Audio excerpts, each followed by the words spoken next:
Imbes na sa kanal, sa kalsada na pupunta ang mabaho at maruming tubig na ito sa kahabaan ng kalsada sa Amparo Heights, Barangay Camp 7.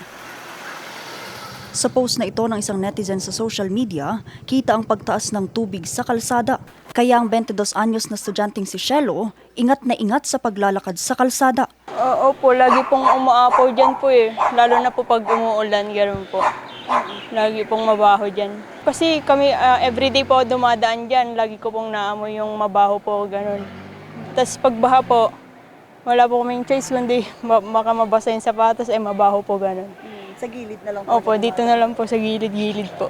Ayon sa barangay, nagsimula raw ito nang isaayos ng DPWH ang nasabing parte ng kalsada taong 2023. Sabi ko, bakit ganun pala ang problema? Ba't hindi ninyo sinabi? Alam pala ninyo, nakita ninyo, hindi ninyo sinabi sa barangay. Dahil hindi namin alam na doon dumadaan yung galing sa taas. Sabi ko, lagi daw sinasabi sa kontraktor, oo ng oo, ganun. Pero, how many years pass? Hindi naman nangyari.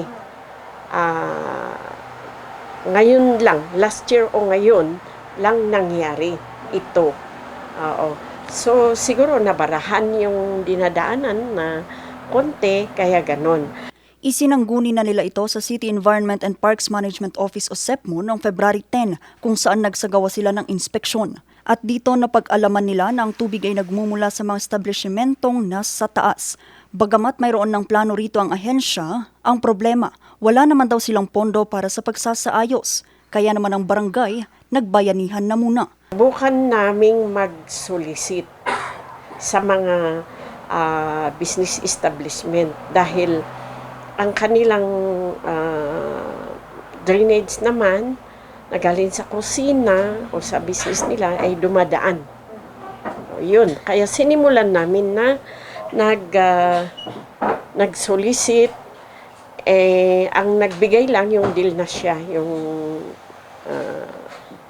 GIC. Sa ngayon, 3,000 piso na ang nalikom ng barangay mula sa mga establishmentong pinagmumulan ng tubig.